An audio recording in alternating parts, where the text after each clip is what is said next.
Hello యూస్ welcome to Telugu text class this is అమ్ముషే. So then ఈ వీడియో చాలా ఇంపార్టెంట్ వీడియో. ఎవరైతే సీటెడ్ పేపర్ వన్కి అప్లై చేస్తారో ఈ వీడియోని తప్పకుండా ఫాలో అవ్వండి, ఫస్ట్ లాస్ట్ వరకు చూడండి. బికాజ్ ఈ వీడియోలో మనం అసలు సీటెడ్ పేపర్ వన్కి సంబంధించి ఏ విధంగా ప్రిపేర్ అవ్వాలి, సో ఎగ్జామ్ ప్యాటర్న్ ఏ విధంగా ఉంది, బుక్స్ కావచ్చు, ఏ సబ్జెక్ట్స్కి మనం ఎక్కువ ఇంపార్టెన్స్ ఇవ్వాలి సీటెడ్ పేపర్ వన్ రాస్తున్నప్పుడు అన్నది మనం డిస్కస్ చేసుకుంటూ వెళ్దాం. సో దెన్ నెక్స్ట్ వీడియో మీకు సీటెడ్ పేపర్ 2 వస్తుంది. సీటెడ్ పేపర్ 2 మ్యాథ్స్ సైన్స్, అలాగే సీటెడ్ పేపర్ 2 సోషల్ సైన్సెస్ సంబంధించి కూడా వీడియో అప్లోడ్ చేయడం జరుగుతుంది. ఆ వీడియో కూడా మీరు చూడండి. So channel first time visit చేస్తే తప్పకుండా ఛానల్ సబ్స్క్రైబ్ చేసుకోండి. సో మెయిన్గా మీరు సీటెడ్ పేపర్ 1 ప్రిపరేషన్ స్టార్ట్ చేసిన, పేపర్ 2 ప్రిపరేషన్ స్టార్ట్ చేసిన మీ దగ్గర సిలబస్ కాపీ అనేది ఉండాలి. ఏంటి సిలబస్, సీటెట్కి సంబంధించి సిలబస్ కాపీ అనేది చాలా చాలా ఇంపార్టెంట్ వన్ అనమాట. సో సీటెట్ సంబంధించి సిలబస్ కాపీ నేను ఆల్రెడీ టెలిగ్రామ్లో, వాట్సాప్ గ్రూప్లో అన్నింటిలో షేర్ చేయడం జరిగింది.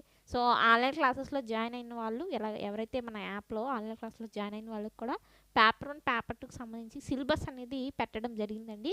తప్పకుండా జిరాక్స్ తీసుకోండి. బికాజ్ ఎందుకంటే ఒకసారి మీరు ఏదైనా ఒకటి మొదలు పెట్టాలి అన్నప్పుడు పేపర్ 1 కావచ్చు, పేపర్ 2 కావచ్చు, ఎనీ కాంపిటేటివ్ మనకి డిఎస్సి అయినా టెట్ అయినా కేవీఎస్ అయినా, సో ఏది ప్రిపరేషన్ మీరు స్టార్ట్ చేయాలన్నా ముందు సిలబస్ అనేది తెలియాలి. సిలబస్ లింకులు ఇచ్చాను, గూగుల్ డ్రైవ్ లింకులు, మీరు అక్కడ నుండి డౌన్లోడ్ చేసుకోండి, ఒకసారి చదవండి. ఇంగ్లీష్లో ఉంటుంది కదా మేడం అంటే తెలుగులో ట్రాన్స్లేట్ చేయడం జరిగింది, ఒకసారి చదవండి. అసలు సిలబస్ ఏంటి, పేపర్ 1కి సంబంధించి సిలబస్ ఏముంది అన్నది మీకు ఒక ఐడియా వస్తుంది. సో డెఫినెట్గా మీరు యూజ్ చేసుకోండి. మీకు డిస్క్రిప్షన్లో అండ్ కమెంట్ బాక్స్లో పిన్ చేయడం జరిగింది, లేదా టెలిగ్రామ్, వాట్సాప్ గ్రూప్లో జాయిన్ అయినా మీకు అక్కడ షేర్ చేస్తాను. దెన్ ఇక్కడ మనకి సీటెడ్ పేపర్ 1లో మనకి ఎన్ని సబ్జెక్టులు ఉంటాయి చూడండి. ఇక్కడ ఎన్ని సబ్జెక్టులు ఉన్నాయండి, ఎన్ని సబ్జెక్టులు ఉన్నాయి? 5 సబ్జెక్టులు ఉన్నాయి. సో మీరు తెలుగు మీడియం వాళ్ళైనా, ఇంగ్లీష్ మీడియం వాళ్ళైనా, చాలామంది పాపం తెలుగు మీడియం వాళ్ళు ఉన్నారు. అఫ్కోర్స్ మన 2 రాష్ట్రాల్లో ఎక్కువ తెలుగు మీడియం ఆస్పిరెంట్సే ఉన్నారు సీటెట్ రాసేవాళ్ళు. మరి ఈ సీటెడ్ పేపర్ అనేది తెలుగులో ఉండదు, ఇంగ్లీష్లో, హిందీలో ఉంటుంది. హిందీ అన్నది అనవసరం, మనకి హిందీ అంత టచ్ ఉండదు మనకి. సో ఇంగ్లీష్ ఈజ్ మెయిన్ అనమాట మనకి. సో మరి ఇంగ్లీష్లో ఉన్న ఈ సీటెడ్ పేపర్ని ఈజీగా క్రాక్ చేయాలి అంటే మనం ఏ విధంగా ప్రణాళిక చేసుకోవాలి? సో ఉన్న టైంని మనం సద్వినియోగం చేసుకుని ఏ సబ్జెక్ట్ మీద మనం ఎక్కువ ఫోకస్ చేస్తే మనం సీటెట్ అనేది ఈజీగా పాస్ అవ్వచ్చు, లేదా 100+గా మనం స్కోర్ చేసుకోవచ్చు అన్నది మనం డిస్కస్ చేసుకుంటూ వెళ్దాం. సో దెన్ ఇక్కడ 5 సబ్జెక్ట్స్ ఉన్నాయి. మెయిన్గా మీరు సిలబస్ ఒకసారి తెలుసుకోండి, సిలబస్ ఒకసారి చదవండి. జిరాక్స్ తీసుకుని చదువుతారో, మొబైల్లో పెట్టుకుని చదువుతారో ఒకసారి చదవండి. తప్పకుండా వీడియో లైక్ అండి, సబ్స్క్రైబ్ తప్పకుండా చేయండి, షేర్ కూడా చేసుకోండి. సో షేర్ చేస్తే చాలామంది తెలుస్తుందండి. షేర్ చేయమని ఎందుకు అంటున్నానంటే ఎక్కువ తెలుగు ఆస్పిరెంట్స్ వరకు వెళ్తుంది ఇది. దెన్ ఇక్కడ 5 సబ్జెక్ట్స్, మనకి 5 సబ్జెక్ట్స్ ఉన్నాయి కదా. 5 సబ్జెక్ట్స్ కూడా మనకి 150 క్వశ్చన్స్ అడుగుతాడు. ఎన్ని మార్కులు అండి? మనకి 150 మార్కులు. 150 క్వశ్చన్స్ వస్తాయి, 150 మార్క్స్. నెగిటివ్ మార్కింగ్ లేదు, ఇది చాలా +1. ఏంటి, నెగిటివ్ మార్కింగ్ అనేది లేదండి. ఇంకోటి ఏంటంటే సీటెట్ అనేది జస్ట్ ఎలిజిబిలిటీ టెస్ట్ మాత్రమే. సీటెట్ మార్క్స్ని బట్టి మనకి డిఎస్సిలో వెయిటేజ్ అనేది కలుస్తుంది, కానీ కేవీఎస్లో ఎటువంటి వెయిటేజ్ అనేది ఉండదు. కేవీఎస్కి జస్ట్ సీటెట్ పాస్ అవుతే చాలు, వెయిటేజ్ అనేది కన్సిడర్ అవ్వదు. బట్ మీరు ఆంధ్రప్రదేశ్ అయినా తెలంగాణ అయినా సీటెట్ వెయిటేజ్ 20% వెయిటేజ్ అనేది కన్సిడర్ అవుతుంది. సో మ్యాక్సిమం సీటెట్లో మంచి మార్క్స్ అనేవి మీరు స్కోర్ అయితే చేయడానికి ట్రై అయితే చేయండి. 150 మార్క్స్ ఉంటాయి, 150 క్వశ్చన్స్ ఉంటాయి. సో ఎటువంటి నెగిటివ్ మార్కింగ్ అనేది మనకి ఇక్కడ ఉండదు. సిడిపి అంటే చైల్డ్ డెవలప్మెంట్ పెడగాగి, అంటే సైకాలజీ అనమాట. సైకాలజీకి 30 మార్కులు. ఒకసారి ప్యాటర్న్ చెప్తున్నాను చూడండి. సైకాలజీకి 30 మార్కులు, మ్యాథమెటిక్స్ 30 మార్కులు, మ్యాథమెటిక్స్ 30 మార్కులు, ఎన్విరాన్మెంటల్ స్టడీస్ అని కూడా చెప్పచ్చు. దీనికి మనకి ఈవీఎస్ అనమాట 30 మార్కులు. లాంగ్వేజ్ 1 30 మార్కులు, లాంగ్వేజ్ 2 30 మార్కులు. సో లాంగ్వేజ్ 1 30 మార్కులు గాను, లాంగ్వేజ్ 2 30 మార్కులు గాను మనకి ఈ విధంగా ప్యాటర్న్ అయితే ఉంటుంది. సో ప్యాటర్న్ ఎప్పుడు మారలేదండి, సేమ్ ప్యాటర్న్ అయితే ఉంటుంది అనమాట. సో ఇక్కడ మనకి చైల్డ్ డెవలప్మెంట్ ఉంది కదా. చైల్డ్ డెవలప్మెంట్లో మనకి 30 మార్కులకి డెవలప్మెంట్ ఆఫ్ చైల్డ్ నుండి మనకి 15 మార్కులు అండి. 15 క్వశ్చన్లు వస్తాయి. 5 మార్కులు వచ్చేసరికి ఇంగ్లీషు ఎడ్యుకేషను. సో అలాగే 10 మార్కులు వచ్చేసరికి పెడగాజికల్, ఏదైతే టీచింగ్ పెడగాగి ఉందో ఆ పెడగాజికల్ కాన్సెప్ట్స్ అనేవి మనకి 10 క్వశ్చన్స్ 10 మార్క్స్ వస్తాయి. సో ఈ విధంగా ఈ psychology, CDP, child development and pedagogy 30 మార్కులు కూడా మనకి ఈ విధంగా డివైడ్ చేశారు. సో 15 మార్కులు వచ్చేసరికి ఓవరాల్ చైల్డ్ డెవలప్మెంట్ థీరీస్, పియాజే, వైగోస్కి. సో మనకి చైల్డ్ డెవలప్మెంట్కి సంబంధించి డెవలప్మెంట్ అంటే ఏంటి, గ్రోత్ అంటే ఏంటి, సో మనకి ఏవైతే ప్రిన్సిపల్స్ ఉన్నాయో డెవలప్మెంట్ ప్రిన్సిపల్స్, థియరీస్, థియరమ్స్ ఇవన్నీ కూడా మనకి ఆ 15 మార్కులకు అడుగుతాడు. 5 మార్కుల్లో మనకి ఇక్కడ ఎవరుంటారండి, ఇంగ్లీష్ ఎడ్యుకేషన్ సంబంధించి English education, child centred education, gender bias కావచ్చు, అలాగే మనకి ఏవైతే లెర్నింగ్ డిఫికల్టీస్ ఉన్నాయో వాటికి సంబంధించి క్వశ్చన్స్ వస్తాయి. సో ఈ 10 క్వశ్చన్స్ కూడా పెడగాగికల్ కాన్సెప్ట్. సో ఏదైతే ఆర్టీ యాక్ట్ ఉందో, ఎన్సీఎఫ్ ఉందో, సో అవన్నీ మనకి 10 క్వశ్చన్స్ మనకి అక్కడ వస్తాయి. సో డీటెయిల్గా ప్రతి సబ్జెక్ట్కి హౌ టు స్కోర్ 30/30 ఆ వీడియోస్లో మీకు అది డీటెయిల్గా మెన్షన్ చేయడం జరుగుతుంది. సో పార్ట్ 10 చెప్పాలి కాబట్టి ఒకసారి పార్ట్ 10 మీరు అర్థం చేసుకోవాలి కాబట్టి నేను ఈ వీడియో అయితే మెయిన్ దీని పర్పస్ పార్ట్ 10 అసలు ఎలా ఉండాలి, ఎలా ప్రిపేర్ చేసుకుంటే మనం సీటెట్లో క్రాక్ చేయొచ్చు, మంచిగా మార్క్స్ స్కోర్ చేసుకోవచ్చు అన్నదే ఈ వీడియో అనమాట మెయిన్ పర్పస్. నెక్స్ట్ మీకు సబ్జెక్ట్ వైజ్ అవుట్ ఆఫ్ 30 ఎలా స్కోర్ చేయాలనేది నేను ప్రతిదీ మీకు డిస్కస్ చేస్తాను. సో సైకాలజీలో 30 మార్కులకి ఈ విధంగా స్ట్రక్చర్ ఉంటుందండి, 15+5+10 అనమాట. సో అలాగే ఇక్కడ మ్యాథమెటిక్స్లో స్ట్రక్చర్ వచ్చేసరికి 15+15. మ్యాథమెటిక్స్ స్ట్రక్చర్ ఏంటండి, 15+15 అనమాట. ఏంటి ఇక్కడ 15+15 ఏమిటి అంటే మనకి 15 వచ్చేసరికి methods, maths methods 15, maths content 15 అనమాట. సో మెయిన్గా అందరికీ ఒకే డౌట్, మేడం బుక్స్ ఏమి తీసుకోవాలి, వీటికి బుక్స్ ఏం తీసుకోవాలి అంటే ఎన్సీఆర్టీ తీసుకోవాలి. ఏంటండి, ఎన్సీఆర్టీకి సంబంధించి మీరు పుస్తకాలు అయితే తీసుకోవాల్సి ఉంటుంది. ఎన్సీఆర్టీ 3, 4, 5 తరగతుల పుస్తకాలు మీరు చదివితే సరిపోతుంది మ్యాథ్స్కి, మ్యాథ్స్ కంటెంట్ కొరకు 15 మార్కులు. 15 మార్కులు వచ్చేసరికి మ్యాథ్స్ మెథడ్స్. సో అదేవిధంగా ఈవీఎస్ కూడా ఏంటండి 15 మార్కులు కంటెంట్, 15 మార్కులు మెథడ్స్. సేమ్ లాంగ్వేజ్ 1 15 మార్కులు కంటెంట్, 15 మార్కులు మెథడ్స్.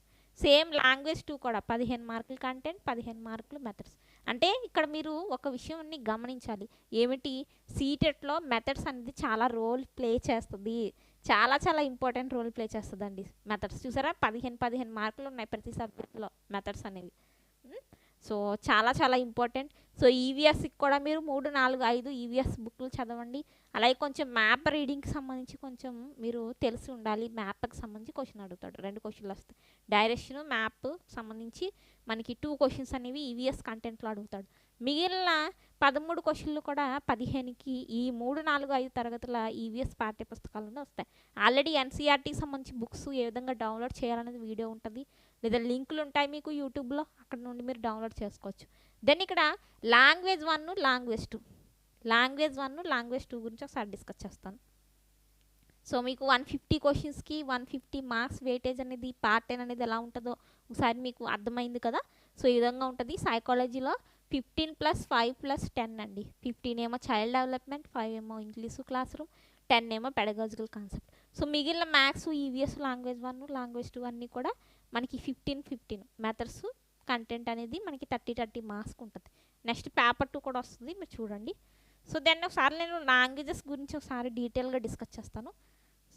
మ్యాథ్స్, ఈవీఎస్ గురించి చెప్పేశాను కదా, మ్యాథ్స్, ఈవీఎస్కి మీరు ఎన్సీఆర్టీ రిఫర్ చేయండి.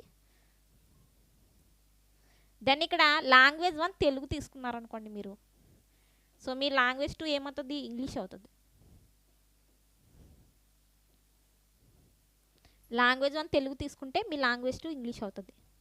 సో అప్పుడు మీకు ఎలా వస్తుందంటే 15 మార్కులు కంటెంటు, 15 మార్కులు తెలుగు మెథడ్స్, అలాగే 15 మార్కులు ఇంగ్లీష్ కంటెంటు, 15 మార్కులు ఇంగ్లీష్ మెథడ్స్ వస్తాయి. సో మరి లాంగ్వేజ్ 1గా తెలుగు తీసుకున్నప్పుడు ఈ 15 మార్కుల్లో మీకు ఒక తెలుగు పద్యము, ఒక తెలుగు గద్యం వస్తుంది. పా ప్లస్ గా అని రాశాను. పా అంటే పద్యం, గా అంటే గద్యం అనమాట. సో పద్యము, గద్యము ఎప్పుడు చూడనివి అన్సీన్ వస్తాయండి. అన్సీన్ తెలుగు పారాగ్రాఫ్, అన్సీన్ పద్యం అనమాట. సో ఈ రెండిటిని మీరు ఏ విధంగా సాల్వ్ చేసుకోవాలి అన్నది కూడా మనం వీడియోస్ డిస్కస్ చేద్దాం. సో పద్యం కింద మీకు మ్యాక్సిమం సందులు, అలంకారాలు, మనకి గురువు లఘులు గుర్తించండి ఉంటుంది. సో తెలుగు పద్యం అలాగే తెలుగు గద్యం అనేది చాలా ఈజీగా కొన్ని ట్రిక్స్ ఫాలో అవుతే ఈజీగా సాల్వ్ చేసుకోవచ్చు. అలాగే తెలుగు మెథడ్స్ 15 మార్కులు. సో ఇంగ్లీష్ ఎలా ఉంటుందంటే, సో మీరు లాంగ్వేజ్ 2గా ఇంగ్లీష్ చూస్ చేసుకున్నప్పుడు ఇంగ్లీష్ కంటెంట్ 15 మార్కులు, ఇంగ్లీష్ మెథడ్స్ 15 మార్కులు. ఇంగ్లీష్ కంటెంట్కి సంబంధించి 2 ఇంగ్లీష్ ప్యాసేజెస్ వస్తాయి. ఏంటి, 2 ఇంగ్లీష్ ప్యాసేజెస్ వస్తాయి. ఎప్పుడు లాంగ్వేజ్ 2గా ఇంగ్లీష్ చూస్ చేసుకున్నప్పుడు 2 ఇంగ్లీష్ ప్యాసేజెస్ వస్తాయి. మీకు క్వశ్చన్స్కి ఆన్సర్స్ ఆ ప్యాసేజెస్లోనే ఉంటాయి. మిగిలిన 15 మార్కులు ఇంగ్లీష్కి సంబంధించి మెథడ్స్ అనమాట. సో ఇది ఓవరాల్గా 150 క్వశ్చన్స్, 150 మార్క్స్. కొంతమంది ఈ విధంగా చూస్ చేసుకున్నారు. ఎలాగా లాంగ్వేజ్ 1 ఇంగ్లీష్ తీసుకున్నారు, లాంగ్వేజ్ 2 తెలుగు తీసుకున్నారు. సో మరి వాళ్ళకి ఎలా ఉంటుంది పార్ట్ 10 చూద్దాం. సో లాంగ్వేజ్ 1 ఇంగ్లీష్ తీసుకున్నారు. కొంతమంది లాంగ్వేజ్ 2 తెలుగుగా తీసుకున్నారు.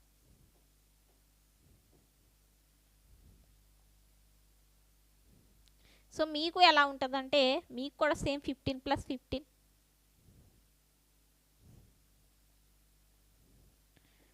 15+15 వస్తాయండి. మీకు కూడా సేమ్ ఇంగ్లీష్ సంబంధించి 15 మార్క్స్ కంటెంట్, అలాగే 15 మార్క్స్ మెథడ్స్. సో మీకు ఇక్కడ లాంగ్వేజ్ 1గా మీరు ఇంగ్లీష్ తీసుకున్నప్పుడు ఒక ఇంగ్లీష్ పోయము ప్లస్ ఒక ఇంగ్లీష్ ప్యాసేజ్ వస్తుంది, అలాగే ఇంగ్లీష్ మెథడ్స్ వస్తాయి. ఎప్పుడు లాంగ్వేజ్ 1ని ఇంగ్లీష్గా తీసుకున్నప్పుడు. లాంగ్వేజ్ 2గా తెలుగు చూస్ చేసుకుంటే తెలుగుకి 30 మార్కుల్లో తెలుగు కంటెంట్ 15 మార్కులు, తెలుగు మెథడ్స్ 15 మార్కులు అండి. సో ఇక్కడ మీకు కంటెంట్లో తెలుగు పద్యం అనేది ఉండదు. ఏంటి తెలుగు పద్యం ఉండదు, 2 తెలుగు గద్యాలు ఉంటాయి. అంటే 2 కూడా తెలుగు పారాగ్రాఫ్లే వచ్చేస్తాయి అన్నమాట ఎప్పుడు లాంగ్వేజ్ 2ని తెలుగుగా చూస్ చేసుకున్నప్పుడు. సో మిగిలిన 15 మార్కులు వచ్చేసరికి తెలుగు మెథడ్స్ అనమాట. సో ఎవరైతే లాంగ్వేజ్ 2గా తెలుగు తీసుకున్నారో వాళ్ళకి కేవలం ప్యాసేజీలు వస్తాయి కాబట్టి, తెలుగు ప్యాసేజీలు వస్తాయి కాబట్టి పద్యం ఉండదన్నమాట. చాలా ఈజీగా అక్కడే ఆ పారాగ్రాఫ్లోనే ఆన్సర్స్ దొరికేస్తాయి కాబట్టి లాంగ్వేజ్ 2 తెలుగులో 30కి 30 కూడా మీరు స్కోర్ చేసుకోవచ్చు. మీ తెలుగు మెథడ్స్ అనేవి మంచిగా ఉంటాయి. సో ఇది ఓవరాల్గా సీటెట్ సంబంధించి పేపర్ 1కి సంబంధించి పార్ట్ 10 అనేది మీకు ఈ విధంగా ఉంటుందండి మొత్తం. సో ఈ పార్ట్ 10 అంతా డిస్కస్ చేసిన తర్వాత మీరు మెయిన్ ఫోకస్ దేని మీద ఉంచాలి, మెథడ్స్ మీద ఉంచాలి. సీటెట్ మెథడ్స్ అనేవి చాలా ఇంపార్టెంట్. మెథడ్స్ అనేవి చాలా చాలా ఇంపార్టెంట్. మెథడ్సే చాలా మెయిన్ రోల్ని ప్లే చేస్తాయి. And NCERT books and most importance వచ్చేసరికి ప్రీవియస్ ఇయర్ క్వశ్చన్ పేపర్స్ అనేవి మనకి రిపీటెడ్గా వస్తాయి కాబట్టి ప్రీవియస్ ఇయర్ క్వశ్చన్ పేపర్స్ నుండి మీరు ఎక్కువగా ప్రాక్టీస్ చేసి వెళ్ళాలి. సో సీటెట్కి సంబంధించి ఫుల్ కోర్స్ అనేది అవైలబుల్ ఉంది మన క్లాస్ ఏదైతే మన ఛానల్ యాప్ ఉందో, మన ఛానల్ యాప్లో సీటెట్కి సంబంధించి ఫుల్ కోర్స్ అవైలబుల్ ఉందండి. సో ఎవరైనా ఇంట్రెస్ట్ ఉన్న వాళ్ళు తప్పకుండా జాయిన్ అవ్వండి. సో ఇది ఓవరాల్ పార్ట్ 10. అలాగే మీకు సీటెట్ పేపర్ 2కి సంబంధించి కూడా వీడియో అప్లోడ్ చేయడం జరుగుతుంది.